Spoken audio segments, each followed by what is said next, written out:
In the midst of a cold and desolate place, the snow falls down on a little girl standing alone, but it turns out she's not alone after all. A man with eyes so red asks her if she's lost. Then he asks her if he may drink her blood. Scary. Those like him drink the lifeblood of people. They are beasts disguised as humans. As the man attacks her, she struggles to fend him off. Suddenly, a savior arrives and ends the hostile man's life. His savior has eyes similar to the man's, and he utters, "You're a disgrace to vampires." They're vampires. The kind vampire offers his hand to her, asking if she's alright. She takes his hand. Cross Academy is a vampire institution where all students stay in dormitories. Outside the doors of the night class students' dormitory, a bunch of girls are waiting to see the night class students. A girl with authority tries to control the crowd, reminding the others that day class students aren't allowed in and asks them to go back to their dorms. This girl is Yuki Cross, and she's the headmaster's daughter. She's also from the disciplinary committee. The doors to the dormitory opens, and out comes the night class students. The girls squeal and shout at the sight of these gorgeous young guys and girls. Yuki stumbles to the ground and a guy named Yuki and Kaname from the night class offers to help her up. This is the same guy that helped Yuki back when she was attacked by a vampire. So yes, they go way back. That snowy day where a little girl was almost bitten by a vampire, that was the day where Yuki's memories began. Kaname cops Yuki's face while saying something, but a guy named Yuki and Zero, another member of the disciplinary committee, appears out of nowhere and grabs Kaname's arm, as if to tell him to stop whatever it is he's doing. He reminds him that class is starting. Kaname and the other night class students then go on their way. With them gone, Zero says that whether Yuki likes Kaname or not is none of his business. Yuki replies that she knows that they're different from them. Kaname holds a flower given to him, which quickly dies. The power of a vampire sure is something else. At night class, the teacher tells the students that the effectiveness of the blood tablet, which their class developed, has been accepted worldwide. As the night class students are talking amongst themselves, a guy named Shiki admits that that girl looks yummy, referring to Yuki. Ruka, one of the girls, observes that Kaname seems awfully interested in Yuki. He does not deny this, and they're surprised to hear it. You may already know it by now, but the night class students are all vampires, creatures born from legend who hide in the darkness. Their existence is a secret they must protect. The truth about the night class must be hidden from the day class, and it is for that reason that the disciplinary committee, composed only of Yuki and Zero, is formed. The headmaster wants to put an end to the long, dark history of vampires and humans. However, Zero does not seem to like the arrangement. Meanwhile, Yuki thinks that Kaname is different from the preying vampires. Yuki has no memories of before she was 5 years old. On that snowy night when Kaname saved her, he brought her to the house of his acquaintance, Headmaster Cross, and without knowing anything about her, he took her in. She thinks that she would not be here today without Kaname. Kaname is a pure blood, and with him in control over the other vampires of the night class, they are all abiding the rules of the humans.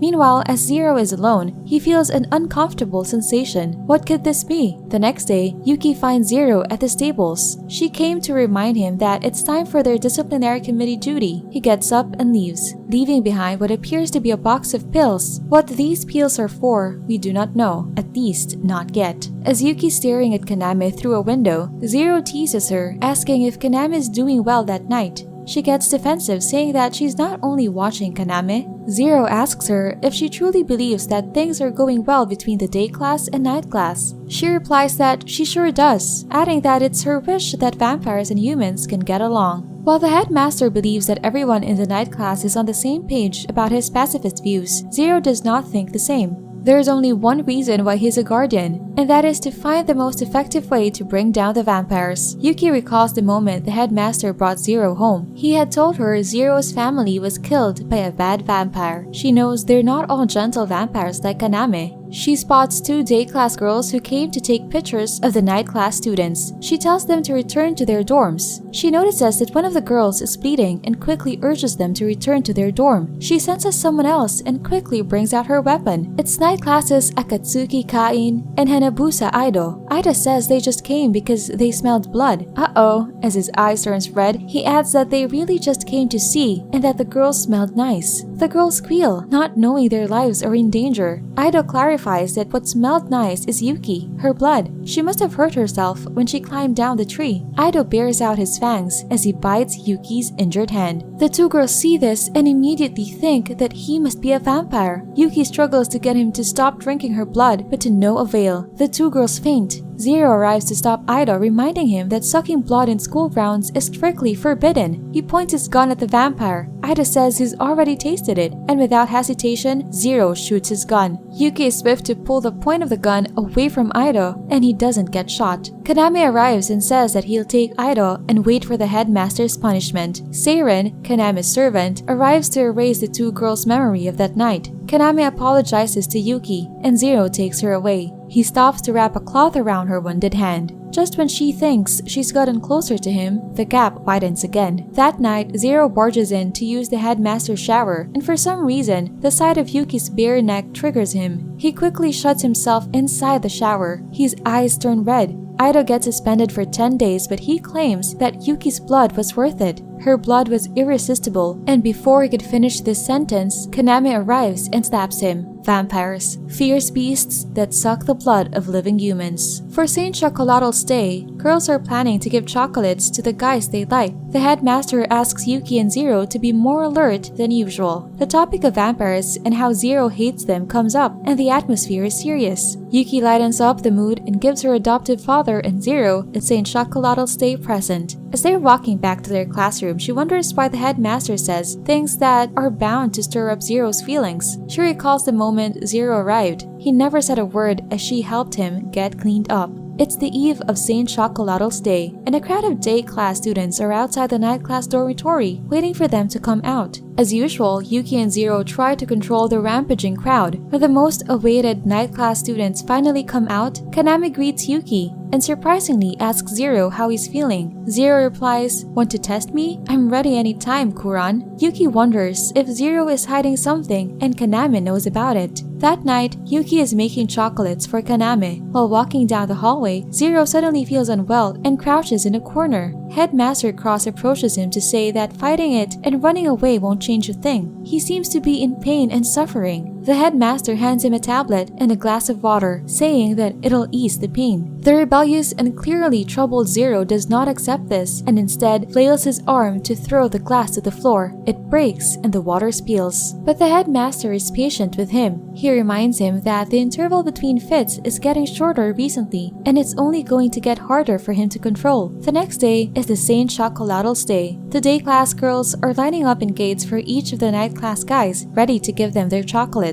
The chocolate giving event starts, and as soon as it ends, Yuki thinks how she missed her chance to give Kaname one. She gets run over by the girls, and her chocolate falls out from her pocket. Zero picks it up and throws it at Kaname, who catches it without fail. Kaname thanks Yuki for her present. Zero catches a glimpse of Yuki's nape, and he's once again triggered. He quickly gets away from her as she reminisces how 10 years ago, Kaname saved her life. As they were walking, Kaname hands the other chocolate to Seiren, saying that she can eat those. The only one he wants is Yuki's chocolate. Zero finds refuge at the stables and notices that someone is hiding. He orders whoever it is to come out. It's the girl whom he saved from falling the other day. She hands him chocolates. Instead of being grateful, he just tells her to go away, which shocks her to her core. He lashes out at her, screaming, "Go!" The poor girl could do nothing but apologize and run away. It's dark now, and Yuki is on patrol in the woods. She wonders if Zero is playing hooky again. In class, Kaname asks Ichiju where Ido and the others are. It turns out Ido and the others are confronting Zero, who's all alone. He points his gun at Ido, who tells him that he's cocky. Ruka says he's just a human, and yet that attitude of his towards Kaname. Mime asks the others if they're really doing this. Kain warns the others that if dorm president Kaname finds out, he will let them have it. He also tells Zero to put the gun away, but he gets thrown to the ground by Zero instead. Shiki and Rima comment that he is so uncool. Zero does not feel the slightest bit of terror for someone who's approached by a group of vampires wanting to harm him. He taunts them, saying that he's in a bit of a bad mood. Ido unleashes his ice powers, turning the ground into ice. Kain gets up, ready to join the fun. He was trying to mediate, but Zero made it clear that he wants none of that. He reveals his flame powers. Yuki arrives using her baton as a pole vault and reminding them that fighting is forbidden. Yuki's appearance silence ruins the mood and the vampires decide to return to class. Once the two guardians are left alone, Zero rejects Yuki's attempts to talk and tells her to leave him alone. Gosh, he's so moody. But hey, he's going through something, so I guess I get why he's acting this way. Yuki laments how Zero's heart is so closed. It's always been like this. Back at the dorm, she finds him sitting on the floor, his shirt unbuttoned. She tends to him and buttons up his shirt, saying that she wishes he'd talk to her even a little. She feeds him a chocolate, the only one of the countless other chocolates that turned out right. He gets up and says, "I said to leave me alone," and with that, he leaves. In the spot where he sat, she finds a blood tablet. Ichiju tells Kaname that everyone who went to see Zero is repentant, and that Zero is pretty gutsy taking an idol's challenge. Kaname says that an incident 4 years ago changed Zero's life completely. In his room, Zero is trying to drink water mixed with a blood tablet, the same one vampires drink. One day, the night class students are told that there will be an unannounced dorm inspection.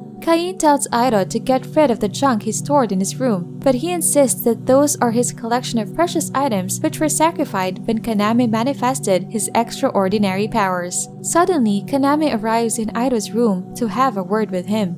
Yuki is going around the day class dorms confiscating things that are against school rules. As Zero rests alone under the shade of a tree with a blood tablet in his hand, Yuki arrives. He quickly hides the blood tablet. When it's finally time to do an inspection on the Moon Dormitory, the night class's dormitory, Yuki asks Zero to show her what he had hidden from her earlier. She accidentally slips on the stairs and falls on top of him, using this as a chance to get the blood tablet he has hidden from her. She doesn't know that it's blood tablets. She just thinks it's medicine. Zero snatches this back from her, saying it's none of her business. He walks away and she follows into town, eventually losing sight of him. Whenever she's alone, Yuki remembers the red of the vampire's eyes who attacked her that one snowy night. She becomes uneasy. She sees a kid whose balloon gets stuck on the tree and retrieves it from him, but the boy runs away. Meanwhile, Zero is at a restaurant eating ramen. Yuki follows the boy into a part of the town with no one else around. This just screams danger. The boy turns out to be a vampire. Zero senses that something's wrong and dashes off. Yuki's running away from the boy and another older vampire who's also pursuing her. She hides somewhere, not believing that the hideous sight she's just seen is also a vampire, similar to the beautiful night class students. She gets scared. Zero arrives at the area Yuki's at and he immediately faces off a vampire who calls him a comrade. He does not like the sound of that, so he ends up shooting her with his gun. The little boy vampire torments Yuki, laughing at her desperate attempts to fight him off and scratching her.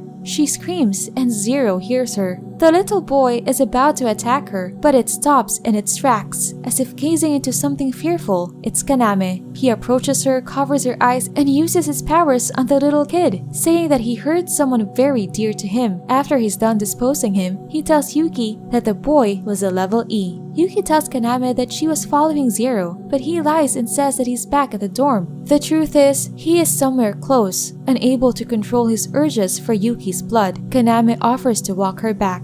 That night, Kaname is talking to Headmaster Cross. It is mentioned that he's a vampire among vampires, a pure blood. He has inherited the immense powers of the ancient vampires, an existence feared even by the other vampires. Kaname asks him, "Do you intend to allow Zero to destroy your ideals of peace?" The headmaster says that Zero's family was killed by a vampire and is the only survivor. Kaname points out that it wasn't an ordinary vampire that killed his family. It was a pure-blood vampire like him. In the midst of their conversation, it is revealed that Kayan Cross, the headmaster, is a former vampire hunter. Yuki comes across Zero in the stairs and she says she thinks she's starting to understand what he has been telling her. There is definitely frightening vampires. She calls them beasts in human form. It somehow shocks Zero to hear this from her. Kaname tells Kain that Zero cannot avoid the terrible fate. Zero shouts at Yuki to not come closer to him, and she reasons out that she wants to talk to him more. He tells her they aren't the same, so she apologizes to him and kind of blames herself. He does not agree with her, so as soon as she's about to walk away, he takes her by the hand that was bitten by the vampire kid. The bandage becomes undone and Zero is triggered by the scent of Yuki's blood. At the same time, Kaname is still having a conversation with Kain. He says that a human who is bitten by a pure blood. By this point, Zero holds Yuki close to him with his tongue touching Yuki's neck. He licks her neck as if to clean it before he goes in for the bite. Kaname continues to say,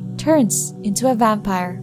Zero finally bites Yuki's neck. She doesn't understand what's happening. She gets him off her and sees his eyes that have a blood-red glow and fangs protruding past his lips. He is a vampire. A human who is bitten by a pure blood has one of two fates. Too much blood is sucked out and he dies. Or worse, he survives only to suffer an agonizing transformation into a vampire. Now that Zero's secret is out, Yuki does not know what to do or how to react to this fact. But since she has a soft spot for Zero, they'll both figure out a way to get over this huge fork in the road by sticking together.